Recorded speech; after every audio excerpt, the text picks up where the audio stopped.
बिस्मिल्लाहिर्रहमानिर्रहीम। तاسو ټولو ګرانو قدرمنو کتونکو اوریدونکو ډاکټر صاحبانو ته سلامونه احترامات. خدای دې وکړي چې تاسو روغ او جوړ اوسئ. ډاکټر صاحبانو زمونږ نن د فارماکالوجي دویم لیکچر دی. ډاکټر صاحبانو دویم لیکچر ډاکټر صاحبانو موږ تاسو نن برانچ اف فارماکالوجي باندې خبرې کوو.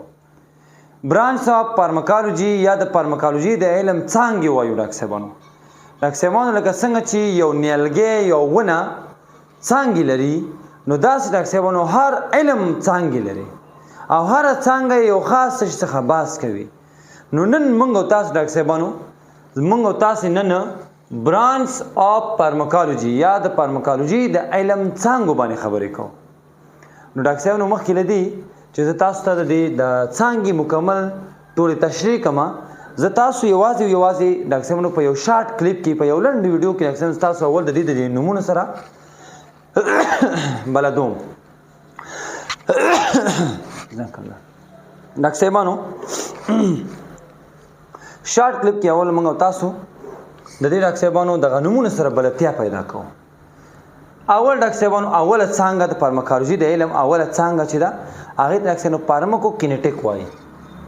فارماکوکینیټیک، فارماکوډاینامیک، فارماکوګنوسی، فارمیسی، پرسکرپشن، تھراپیوٹک، ٹوکسیکالوجی، ایکسپائرمنٹل، کیموتھراپی، فارماکو اکانومک،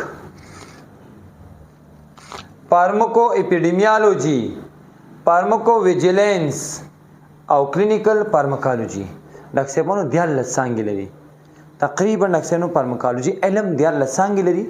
یو ځل ډاکټر صاحبانو دا نمونه بیا ریپیټ کوم، بیا ډاکټر صاحب په یو بل کلیپ به مکمل تاسو ډاکټر صاحب دا تشریح کیږي. اول ډاکټر صاحبانو اوله څانګه چې فارماکوکینیټیک، فارماکوډاینامیک، فارماکوګنوسی، فارمیسی، پرسکرپشن، تھراپیوٹک، ٹوکسیکالوجی، ایکسپائرمنٹل، کیموتھراپی، فارماکو اکانومک، فارماکو اپیډیمیالوجي، فارماکو ویجیلنس او کلینیکل فارماکالوجي.